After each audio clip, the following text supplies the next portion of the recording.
1947 Jammu Kashmir Indian യൂണിയനിൽ ലയിച്ചതിന് പിന്നാലെ ഒരു യുദ്ധം നടക്കുകയുണ്ടായി. അത് ജമ്മു കാശ്മീരിലെ ഇന്ത്യ പാകിസ്ഥാൻ ഒന്നാം യുദ്ധമെന്നാണ് അറിയപ്പെടുന്നത്. അത് കാശ്മീരിൻ്റെ അതിർത്തിയിൽ നടന്ന വലിയൊരു ഏറ്റുമുട്ടൽ. ആ ഏറ്റുമുട്ടലിലാണ് കുറച്ച് പ്രദേശങ്ങൾ പാകിസ്ഥാൻ കൈവശപ്പെടുത്തിയിരുന്നു. ഇതാണ് പാകിസ്ഥാൻ ആസാദ് കാശ്മീർ എന്ന് പറയുന്നത്. നമ്മൾ പാക് അധിനിവേശ കാശ്മീർ എന്നും പറയുന്ന പ്രദേശം ഏതാണ്ട് 400 കിലോമീറ്ററിനടുത്ത് ചുറ്റളവുള്ള ഒരു ഭൂപ്രദേശമാണ്. നദികളും പാറക്കെട്ടുകളും വലിയ മലകളുമൊക്കെ നിറഞ്ഞ ഒരു പ്രദേശം. അവിടെ നമ്മളെ സംബന്ധിച്ച് നമുക്ക് വളരെ പ്രധാനപ്പെട്ട ഒന്നുണ്ട്. പ്രത്യേകിച്ച് ഹിന്ദുക്കളെ സംബന്ധിച്ച് അവിടെ ശാരദാപീഠം സ്ഥിതി ചെയ്യുന്നു. ശാരദാ വില്ലേജിലാണ് സ്ഥിതി ചെയ്യുന്നത്. ശാരദ സരസ്വതി ദേവിയുടെ ഒരു ക്ഷേത്രമാണ്, ശ്രീശങ്കരാചാര്യർ സ്ഥാപിച്ച ക്ഷേത്രം. അവിടേക്ക് വലിയ തീർത്ഥാടനം നടന്നിരുന്ന ഇടം. അങ്ങനെയൊക്കെ നമുക്ക് വൈകാരികമായി വളരെ അധികം അടുപ്പമുണ്ടായിരുന്ന ഒരിടം. അവിടേക്ക് ഇവരുടെ കൈവശം എത്തിയതിന് ശേഷവും തീർത്ഥാടനങ്ങളും മറ്റും നടന്നിരുന്നു. ഇതിനടുത്ത് തന്നെ ഒരു ഗുരുദ്വാരയുമുണ്ട്. ഈ ഗുരുദ്വാരയിൽ സിഖുകാരുമൊക്കെ തീർത്ഥാടനം നടത്തിയിരുന്നു. പിന്നീട് ഈ ഭീകരന്മാർ തഴച്ചു വളരുകയും ഇങ്ങോട്ടേക്കുള്ള യാത്രകൾ നിർത്തിവെക്കുകയും ചെയ്തു. നമ്മളുടെ രാജ്യം 1994 ഒരു പ്രമേയം പാസ്സാക്കി. ഫെബ്രുവരി 22 ആ പ്രമേയം പാസ്സാക്കി. ആ പ്രമേയത്തിൽ പറഞ്ഞത് കാര്യം ഈ പാക് അധിനിവേശ കാശ്മീർ എന്ന് പറയുന്ന പ്രദേശം നമ്മളുടെ ഭാഗം തന്നെയാണ്, ഇന്ത്യയുടെ ഭാഗം തന്നെയാണ് എന്ന് പറഞ്ഞുകൊണ്ടുള്ള ഒരു പ്രമേയമായിരുന്നു. അതിനുശേഷം അവിടെ നമ്മളുടെ ജമ്മു കാശ്മീരിലെ നിയമസഭയിൽ ഇപ്പോഴും ഈ പാക് അധിനിവേശ കാശ്മീരിൽ നിന്നുള്ള സീറ്റുകൾ നമ്മൾ ഒഴിച്ചിട്ടിട്ടുണ്ട്. ഇപ്പോൾ അതിനൊരു റിസർവേഷൻ കൂടി കൊണ്ടുവന്നിട്ടുണ്ട് ആ ഭാഗത്തിന് വേണ്ടിയിട്ട് തന്നെ. ഏതായാലും അന്ന് 1994 ഈ പ്രമേയം സംയുക്തമായിട്ട് എല്ലാ രാഷ്ട്രീയ പാർട്ടികളും ചേർന്ന് ഏകകണ്ഠേന രാജ്യസഭയിലും ലോക്സഭയിലും പാസ്സാക്കിയ ആ പ്രമേയം പിന്നീട് അതവിടെ പൊടി പിടിച്ച് കിടന്നു. 2014 നരേന്ദ്രമോദി വന്നപ്പോൾ വീണ്ടും ഇത് ഒന്ന് തട്ടിയെടുക്കുകയുണ്ടായി. അതായത് 30 വർഷങ്ങൾക്ക് ശേഷമാണ് അതിന് ആ പ്രമേയത്തിനൊരു ചെറിയ അനക്കം ഉണ്ടാകുന്നത്. കാരണം BJPയുടെ തുടക്കം കാലം മുതലേ ഉള്ള ഒരു പ്രധാനപ്പെട്ട മുദ്രാവാക്യങ്ങളൊന്ന് ഈ അധിനിവേശ കാശ്മീരിനെ മോചിപ്പിക്കും, ഇന്ത്യയുടെ ഭാഗമാക്കി മാറ്റുമെന്നാണ്. RSSൻ്റെ സ്വപ്നം തന്നെ അഖണ്ഡ ഭാരതം എന്നൊരു സ്വപ്നമാണ്. അതിൽ ഈ അഫ്ഗാനിസ്ഥാനും പാകിസ്ഥാനും ഒക്കെ അടക്കം വരുന്ന ഒരു വലിയ ഒരു പ്രദേശം തന്നെ അതിലുണ്ടാകും. ഏതായാലും ഈ രീതിയിലേക്ക് കാര്യങ്ങൾ മുൻപോട്ട് പോയി. പിന്നീട് അജിത് ഡോവൽ, നരേന്ദ്രമോദി, അമിത്ഷാ, രാജ്നാഥ് സിംഗ് തുടങ്ങിയവരുടെ ഒരു 4 പേർ ചേർന്ന ഒരു സംയുക്ത നീക്കം. ആ നീക്കത്തിൽ 2019 ആകുമ്പോഴേക്കും ഈ ശാരദാപീഠത്തിന് തൊട്ടടുത്ത പ്രദേശമെന്ന് പറയുമ്പോൾ അവിടെ ഈ POKയിലുള്ള നമ്മളുടെ ഈ വെടിനിർത്തൽ കരാറിൻ്റെ ആ പ്രദേശമാണ്. അതിന് തൊട്ടടുത്ത് തന്നെയാണ് ഈ ശാരദാപീഠം സ്ഥിതി ചെയ്യുന്നത്. അതിൻ്റെ ഇപ്പുറത്തെ ഭാഗത്ത് നമ്മൾ ഒരു വലിയ തീർത്ഥാടന കേന്ദ്രം പണി കഴിപ്പിച്ചു. ഇവർക്ക് ഈ തീർത്ഥാടകർക്ക് റെസ്റ്റ് ചെയ്യാനുള്ളതും അവിടെ ഒരു ക്ഷേത്രമുണ്ട് ദേവിയുടെ, അവിടെ പ്രാർത്ഥിക്കാനുള്ള സൗകര്യങ്ങൾ ഒരുക്കി കൊടുത്തു. അതിനുശേഷം അതിൻ്റെ പണികൾ നടന്നുകൊണ്ടിരിക്കുമ്പോൾ തന്നെയാണ് കാശ്മീരിൻ്റെ 370-ാം വകുപ്പ് എടുത്ത് കളയുന്നത്. അതിനുശേഷം നമ്മുടെ തീർത്ഥാടകരൊക്കെ കഴിഞ്ഞ തവണയൊക്കെ അത് വലിയ രീതിയിൽ ആഘോഷമായി തന്നെ കൊണ്ട് ആടുകയുണ്ടായി. ഞങ്ങളടക്കം പല മാധ്യമങ്ങളും അത് വാർത്തയാക്കുകയും ചെയ്തിരുന്നു. ഏതായാലും ഈ POKയുടെ നട്ടലൊടിച്ചുകൊണ്ടുള്ള ആദ്യ നീക്കം നടക്കുന്നത് നമ്മളുടെ രാജ്യത്തെ നോട്ട് നിരോധനമാണ്. നരേന്ദ്രമോദി സർക്കാർ അവരുടെ ആ സർക്കാരിൻ്റെ ഏറ്റവും മികച്ച ഒരു നീക്കമെന്ന് പറയുന്നത് നോട്ട് നിരോധനം തന്നെയായിരുന്നു. ആ നോട്ട് നിരോധന സമയത്ത് പാകിസ്ഥാൻ്റെ നട്ടലൊടിച്ചത് ഈ POK വെച്ചാണ്. സർജിക്കൽ സ്ട്രൈക്കൊക്കെ പിന്നീട് വന്ന കാര്യമാണെങ്കിൽ വലിയ സ്ട്രൈക്ക് കൊടുത്തത് തന്നെ ഈ നോട്ട് നിരോധനമായിരുന്നു. കാരണം ഈ അധിനിവേശ കാശ്മീരിലുള്ള ഗിൽജിത്ത്, ബൾട്ടിസ്ഥാൻ തുടങ്ങിയ സ്ഥലങ്ങളിൽ 100 കണക്കിന് കള്ളനോട്ടടി ഫാക്ടറികൾ സ്ഥിതി ചെയ്തിരുന്നു. അവിടെയാണ് പാകിസ്ഥാൻ കള്ളനോട്ടുകൾ പ്രിൻ്റ് ചെയ്യുന്നത്. ആ നോട്ടുകളാണ് ഇന്ത്യയിൽ എത്തിക്കുന്നത്. അതോടൊപ്പം തന്നെ ഭീകരവാദികൾക്ക് ട്രെയിനിങ് കൊടുക്കുന്നതും അവരുടെ ലോഞ്ച് പാടുകളും മറ്റുമൊക്കെ POKയിൽ അനവധി ഉണ്ടായിരുന്നു.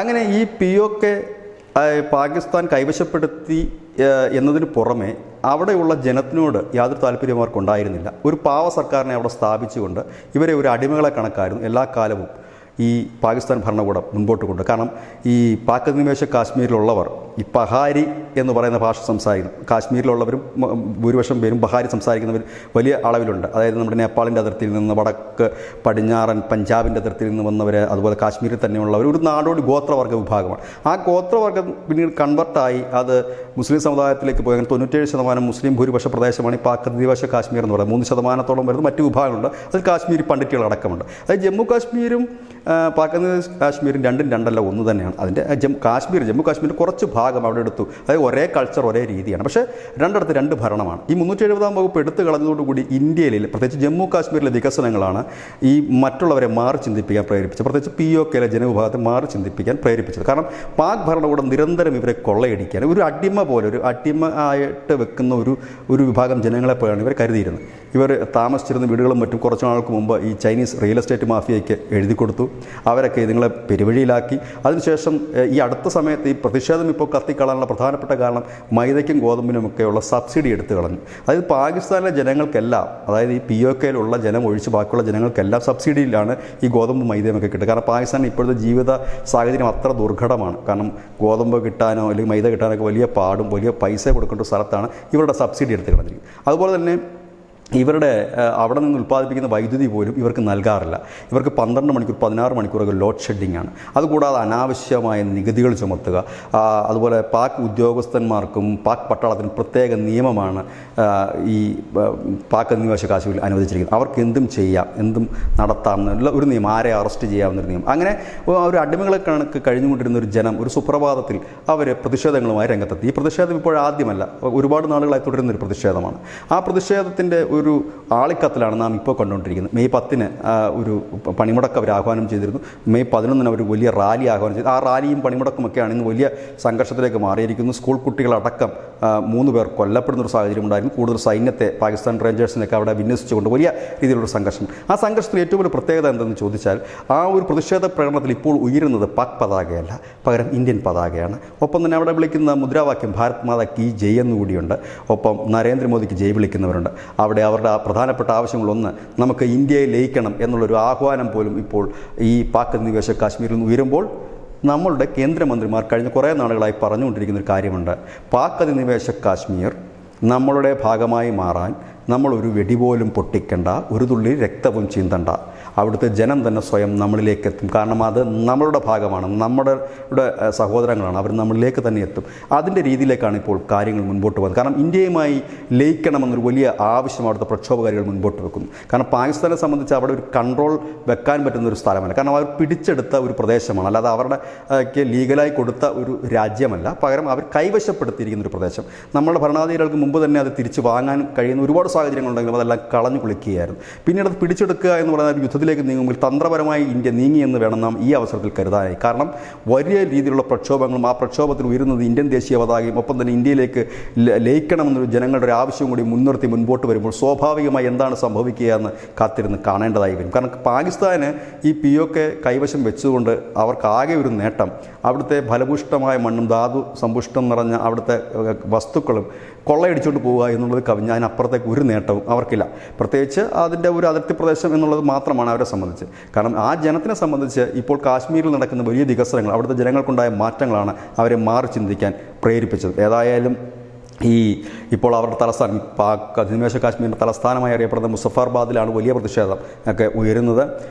അതുപോലെ തന്നെ നമ്മൾ 2 വർഷം മുമ്പ് തന്നെ നമ്മുടെ ഇന്ത്യൻ സർക്കാർ ഓൾ ഇന്ത്യ റേഡിയോ വഴി കാലാവസ്ഥ പറയുമ്പോൾ ഈ ഗിൽജിത്തിൻ്റെയും ബാൾട്ടിസ്ഥാൻ്റെയും പേരതിൽ യൂസ് ചെയ്ത് തുടങ്ങിയിരുന്നു. അതായത് ഓൾ ഇന്ത്യ റേഡിയോ ഒക്കെ കേൾക്കുന്നവർക്ക് അറിയാൻ പറ്റും ഇന്നത്തെ കാലാവസ്ഥ കൊച്ചിയിൽ ഇത്ര, കോഴിക്കോട് ഇത്ര എന്ന് പറയുന്ന പോലെ ജമ്മു കാശ്മീർ കാലാവസ്ഥ പറയുമ്പോൾ ശ്രീനഗറിനൊപ്പം തന്നെ ഈ ഗിൽജിത്തും ബാൾട്ടിസ്ഥാൻ, അതായത് പാക് അധിനിവേശ കാശ്മീരിലെ സ്ഥലം കൂടി ചേർത്തിട്ടാണ് നമ്മൾ കഴിഞ്ഞ കുറേ കാലമായിട്ട് ഈ കാലാവസ്ഥ പോലും പറഞ്ഞു. പക്ഷേ അതിനെതിരെ പാകിസ്ഥാൻ വലിയ പ്രതികരണമായിട്ടൊന്നും എത്തിയിട്ടില്ല എന്നുള്ളതാണ്. പക്ഷേ ഇപ്പോൾ ഇന്ത്യ ചെയ്തിരിക്കുന്ന ഒരു പ്രധാനപ്പെട്ട കാര്യം, ഇന്ത്യ ആ വിഷയത്തിൽ ഇടപെടാതെ പകരം അവർ തങ്ങളിലേക്ക് എത്തുമെന്ന് 100% ഉറപ്പിച്ച് മുൻപോട്ട് പോവുകയാണ് നാം ഇപ്പോൾ ചെയ്തുകൊണ്ടിരിക്കുന്നത്. ഒരുപക്ഷെ നമ്മൾ അതിന് എന്തെങ്കിലും തരത്തിലുള്ള സഹായം ചെയ്യുന്നുണ്ടാകാം ഇല്ലയോ എന്ന് നമുക്കറിയില്ല. ഏതായാലും കുറച്ച് ദിവസങ്ങൾക്ക് മുമ്പ് ഈ പാക് താലിബാൻ അവിടെ പോരാടുന്ന ഈ ജനവിഭാഗത്തിന്, പാക് അധിനിവേശ കാശ്മീരിൽ പോരാടുന്ന ഈ ജനവിഭാഗത്തിന് എല്ലാവിധ പിന്തുണയും അറിയിക്കുക മാത്രമല്ല സായുധ കലാപത്തിന് ആഹ്വാനം നൽകുകയും ചെയ്തു. ഈ പാക് താലിബാൻ എന്ന് പറയുന്ന ഭീകര സംഘടന പാകിസ്ഥാൻ ഭരണകൂടത്തിന് എതിരെ പ്രവർത്തിക്കുന്ന ഒരു ഭീകര സംഘടനയാണ്. അതായത് താലിബാൻ്റെ ഒരു സഹോദര സ്ഥാപനമാണ് ഈ പാക് താലിബാൻ എന്നുള്ളത്. ആദ്യകാലത്ത് പാക് താലിബാനെ ആവോളം വളർത്തിയത് പാകിസ്ഥാനാണെങ്കിൽ പിന്നീട് പാകിസ്ഥാനിൽ തലവേദനയാകുന്ന രീതിയിലേക്ക് അവർ മാറി മറിഞ്ഞു. അവരുടെ ഏറ്റവും വലിയ ആഗ്രഹം താലിബാൻ അഫ്ഗാൻ പിടിച്ചതുപോലെ പാക് താലിബാൻ്റെ ആഗ്രഹം പാകിസ്ഥാൻ പിടിച്ചെടുക്കുക എന്നുള്ളതാണ്. അതുകൊണ്ട് തന്നെയാണ് അവർ പാക് ഭരണാധികാരികളുടെ കണ്ണിലെ കരടായി മാറി. അവരാണിപ്പോൾ ഈ പാക് അധിനിവേശ കാശ്മീരിലെ ജനങ്ങൾക്ക് സായുധ സഹായം നൽകാമെന്ന് പറയുന്നത്. ഏതായാലും കാര്യങ്ങൾ കുഴഞ്ഞു മറിഞ്ഞു വരുന്നൊരു സാഹചര്യം. ഈ സാഹചര്യത്തിൽ എന്താണ് നടക്കുക എന്ന് കാത്തിരുന്ന് കാണേണ്ടതായി വരും. കാരണം പാകിസ്ഥാൻ ഇനിയും ഛിന്ന ഭിന്നമാകാനുള്ള സാധ്യതകൾ വളരെ കൂടുതലാണ്. ഒന്ന്, ഈ അധിനിവേശ കാശ്മീർ ഇന്ത്യയുടെ ഭാഗമാകുന്നത് സ്വാഭാവികമായ ഒരു അലിഞ്ഞു ചേരലാണെങ്കിൽ അതിനുള്ളിൽ തന്നെ ബലൂചിസ്ഥാൻ എന്ന് പറയുന്നൊരു ഭാഗം കത്താൻ തുടങ്ങിയിട്ട് നാളുകളേറെ കഴിഞ്ഞിരിക്കുന്നു. അവരൊരു സ്വതന്ത്ര രാഷ്ട്രമാണ് മുമ്പോട്ട് വെക്കുന്നത്. അങ്ങനെയെങ്കിൽ പാകിസ്ഥാൻ ഛിന്ന ഭിന്നമാകാൻ അധികം അധികം നാൾ വേണ്ടിവരില്ല. ഏറ്റവും ഒടുവിലായി നാം കേൾക്കുന്ന വിവരം പാകിസ്ഥാനിലെ സർക്കാർ സ്ഥാപനങ്ങളൊക്കെ സ്വകാര്യവൽക്കരിക്കുന്നു എന്നാണ് കേൾക്കുന്നത്. അങ്ങനെയെങ്കിൽ സർവ്വതും വിറ്റുമുടിച്ചുകൊണ്ട് ഭരണാധികാരികൾ നാട് വിടുകയും കുട്ടിച്ചോറാകുകയും ചെയ്യാൻ കാത്തിരിക്കുന്ന ഒരു രാജ്യമായി പാകിസ്ഥാൻ മാറും. ഏതായാലും നമ്മളെ സംബന്ധിച്ച് ഇനി വരാനുള്ളത്, ഇനി കേൾക്കാനുള്ളത് ഒരു വലിയ വാർത്തയാണ്. സന്തോഷകരമായ ഈ വാർത്ത, അതായത് അധിനിവേശ കാശ്മീർ എന്ന് പറയുന്ന ആ പ്രദേശം, ഈ അടുത്ത സമയത്തൊക്കെ നമ്മുടെ കേന്ദ്രമന്ത്രിമാർ പറഞ്ഞത് അധിനിവേശ കാശ്മീർ, അതായത് പാക് ഒക്യുപ്പൈഡ് കാശ്മീർ എന്നല്ല നാം പറയേണ്ടത്, കാശ്മീർ എന്ന് തന്നെയാണ്. അത് നമ്മുടെ ഭാഗമാണെന്ന്.